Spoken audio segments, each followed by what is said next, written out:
Hello everybody, it's Wyvern here with another bit of Total War Warhammer 2 quick match gameplay. This time around we're on MP Blue Retriever, playing as the forces of Brettonia against the forces of the Tomb Kings.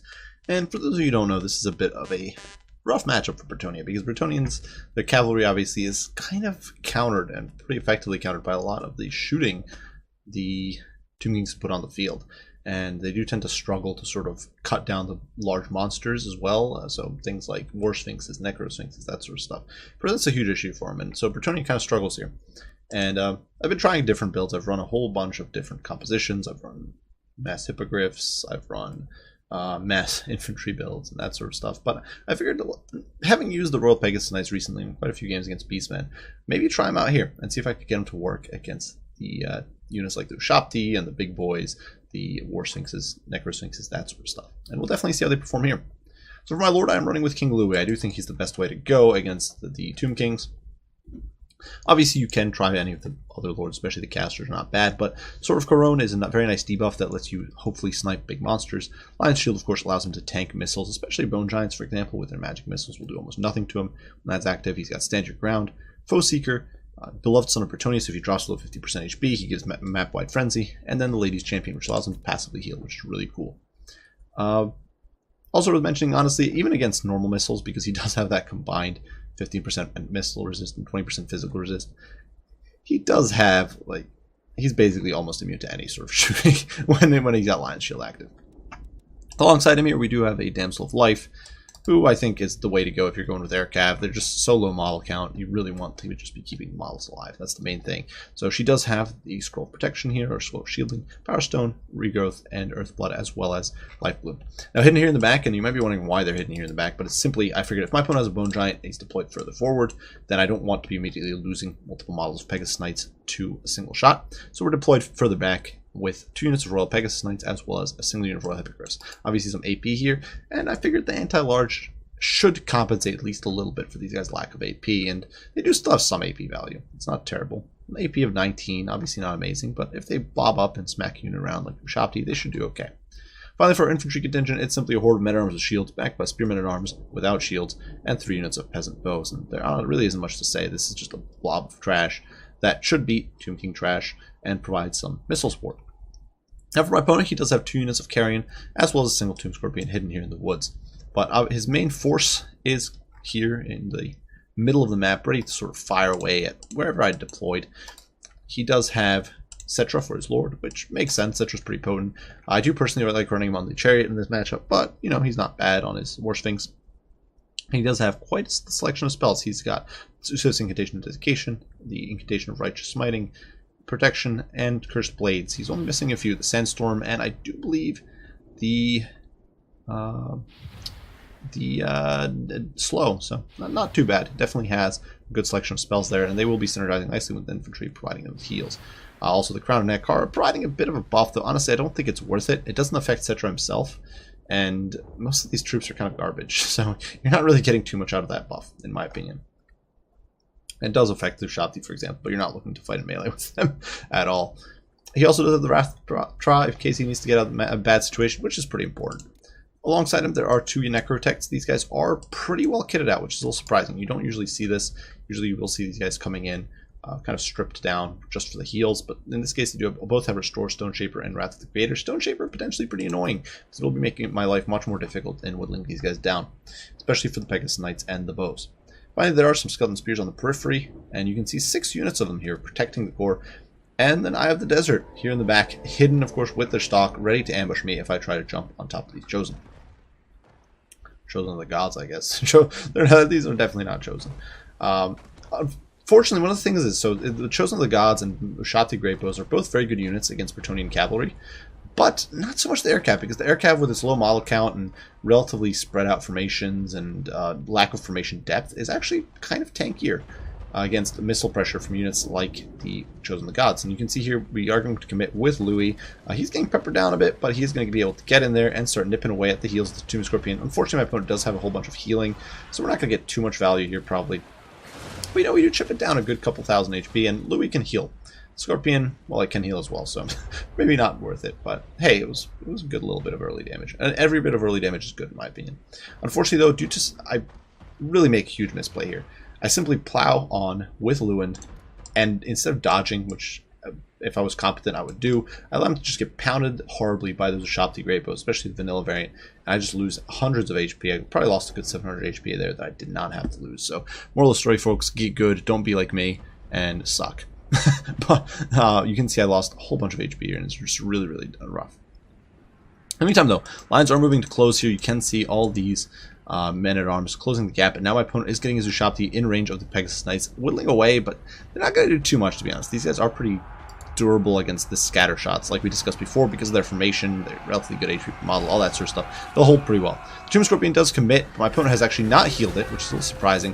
It is going to get surrounded by the Royal Hippogriff Knights, surrounded by the Men-at-Arms, who are going to be shielding the Hippogriffs from the spears, and suddenly he's going to be taking a lot of damage, and this is really not where he wants to be in life. Royal Hippos are very well suited to killing it. Over here in the meantime, the Carrion trying to dive in and harass the Peasant Bows, but they are getting interdicted by the Men-at-Arms, and they're not going to have the best day either. And Lewin is going to dive in here, assassinating this Tomb Scorpion, dropping it down by thousands of HP, and it's really not having the best of days here, even though it is pressuring these Peasant Bows pretty well. We do hit a stand your ground, keeping them in the fight, and ensuring this Scorpion does not force a mass rout of my troops. And removing it from play pretty quickly, honestly. Foe Seeker and Stand Your Ground, of course, the only thing active right now, and we get rid of them. And there goes the Tomb Scorpion, exploding and falling apart. Meantime, the escaped archers are going to start pressuring Cetra the Imperishable, who has popped the physical resistance on himself, so he's basically invulnerable to my shooting here. If we look, his physical resist up to 44% on top of 50% missile resist, so my bows are going to do nothing, especially with that 95 armor. But the Pegasus Knights, who did try to go balls deep here against the Chosen of the Gods and the Ushapti, have done basically nothing. My opponent's going to get his restores off, laugh at me, and all I can do here is try to pop a scroll shielding and keep these guys alive a little bit. And you can see the Pegasus Knights here slugging it out with the Carrion, but they've just struggled so much. They're down to 15 models, getting chipped away at by those very angry Ushapti, and I just can't do very much against them. And we're losing so much HP here, so many models. We do pop a nice little Earth Blood on some of these guys and get a little bit of healing going, but really just not enough. And that said, we have removed the Carrion from play, so looking at the balance of power, still about dead even, but in some ways it's bad for me right now. My opponent still has a lot of his core troops on the field. He's lost that Scorpion, which was a big loss, but he still does have these two Ushapti on pretty good HP. He does still have the Eyes of the Desert over there, and he does still have Cetra on an okay chunk of HP. Obviously not great, but he does have some HP, and the Sword of Corone is about to expire, I do believe, and that is going to be rough. So you can see he's escaping, getting away pretty effectively there. We're just not able to get on top of him. Lewin, they're taking off. The Eyes of the Desert now pushing in, and we are forced to reconsider our life choices and flee. And this is a really rough situation now, because my opponent just really has the dominating presence here with these Ushapti Great Bows. He just popped a few shots there with the missiles on the Eyes of the Desert, not getting very much out of it, but hey, they tried. They tried their hearts out. That said, my Peasant Bows trying to chip away at the Chosen of the Gods. They're not going to do very much. We can watch what this Folly here does. It does basically nothing. It does like 100 HP damage between two Peasant Bows, maybe 3, which is pretty sad. That's a pretty sad amount of damage, and that's not even. It's like 50 damage Volley, so that's pretty pitiful. That said, we do have these Pegasus Knights rallying out here in the distance. We do still have Lewin on okay amounts of HP and these Royal Hippos, so that's pretty important. And Cetra, one of the cool things is that he does not count as a construct, so my opponent cannot heal him, at least not normally. So now we're going to be able to commit here and start hammering away at him with a Royal Hippos, with Lewin. You can see they are going to dive in. Cetra's HP dropping quite dramatically shortly after being met there. You can see he loses about 700 or so damage from Lewin almost immediately. Those Hippogriffs chipping away at his flanks, really harassing him and damaging him pretty intensely. And after first thinking about dropping my troops on my Royal Pegasus Knights on this backline here, I decided to change my mind and dive in on Cetra, blocking him, preventing him from escaping, penning him in, and now as Eyes of the Desert are milling around here trying to get on top of my Pegasus Knights, Cetra is getting annihilated. Now he has popped Narrow's Incantation of Protection, trying to keep himself alive, but obviously Pegasus Knights do magic damage. Lewin is still doing a lot of hurt, and Cetra's not going to be able to hold out. He's just getting destroyed so badly. Despite all this missile pressure, we are going to be able to chip away and really destroy him, and you can see Cetra's losing another 1,000 or so HP. Narrow's Incantation of Protection is about expired, and although we are taking a withering hail of fire on our Pegasus Knights, we're going to be able to tear him down. And see his HP there drops again down to about 1,500 HP. He's just getting destroyed. He's not able to get away. This was really a disaster for my opponent, who needed to get Cetra out of there. Another Earthblood going down. Overcast. This time we are getting close to our healing cap, so that's a little unfortunate, but Sword of Coron goes off, and we are in hot pursuit, trying to get Citra down, trying to put him in the dirt once and for all. Unfortunately, my opponent here is able to sort of block a little bit with the Eyes of the Desert, but Citra is going to get caught here. And if we look, I did manage to sneak some peasants in, so the peasants finally managed to swing around the flanks and apply some pressure, at least some of them. Now, some of them are over here bogged down by spears, which sucks. But they managed to do some damage, and now Citra is getting torn apart, and you can see he's dropping down to less than 400 HP, 300. Lewin is in there, and as Lewin hits his healing cap, he does take Citra down. And Lewin not doing too hot either. He is being harassed by the Eyes of the Desert. He's getting whittled down pretty badly. My opponent does summon in his Ushabti as well, looking to pen in my air cav, prevent them from escaping, but you can see they're extricating pretty effectively there. And Louis now shifting targets to the Ushabti Great Bows. And in the meantime, the Chosen of the Gods falling apart, hit with a Restore, which, you know, they still have 7 models, so potentially could still get huge value. But I figured the Chosen of God not as much of a threat as normal Shabti, who can really hurt Lewin and the Royal Hippos. So we're going to dive in on them. And in the meantime, that hail of peasant bone fire continuously harassing these Eyes of the Desert and these troops in the back. As the peasant horde keeps closing in, trying to shut these guys down. And Lewin now below 50%, providing that map-wide frenzy, I do believe. Or he should be. I'm pretty sure. He should be providing a map-wide frenzy to these guys. You can see the Royal Pegasus Knights here. With the frenzy, they've got extra damage, melee attack, charge bonus, and immunity psychology, which is pretty funny. And it's not doing the hugest amount of anything, but hey, it's pretty cool. It doesn't seem to be affecting the Royal Hippos, perhaps because their leadership is too low, so it works like normal frenzy. But we are going to be able to tear apart those troops. My opponent's army is going to shatter at this stage. And it is going to be GG. You can see even the peasant spearmen at arms here have frenzy because of Lewin being messed up. And that's just hilarious. And you can see it's going to be GG at this point for the forces of Brettonia. Look at them, even the peasant bows. They've got frenzy. They've got 18 melee attack and 24 weapon strength. They're OP. But at the last Ushabti there goes down, it's going to be the end for the Tomb Kings.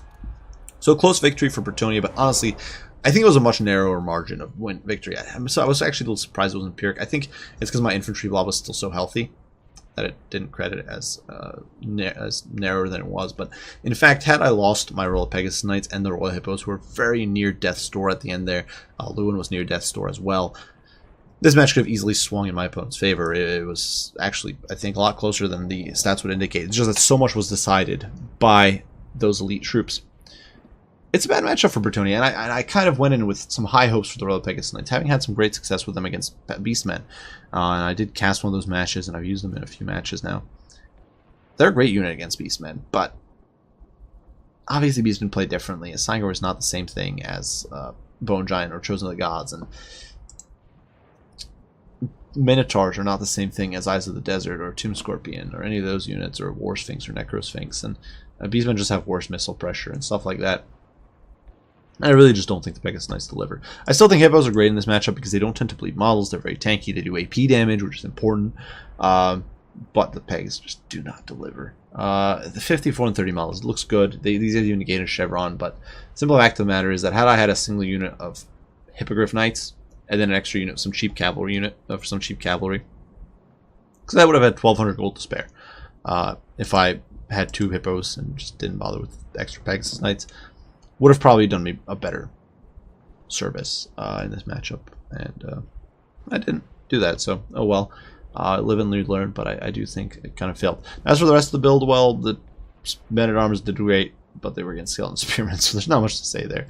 And the spearmen didn't do much. Like there's just not much to say. It was a chaff fight, and then the chaff fight, the Brettonian chaff is just a little bit better than the skeleton chaff and the carrion and that sort of stuff, so they won out. They also ended up winning out against Necrotech, which is a little more surprising. Loon, of course, great valuable work against the big stuff, but that was to be expected. Now for my opponent's build, an interesting build going in with the Eyes of the Desert, which you don't see every day, and double Necrotech, which I think is not really worth it, to be honest. It does give you that missile resist, but the missile resist is just not worth it, in my opinion, because Brettonia doesn't have great missile pressure. It doesn't have AP missiles of any sort except trebuchets, but those aren't really meant against fast counter battery weapons. And Brettonia obviously...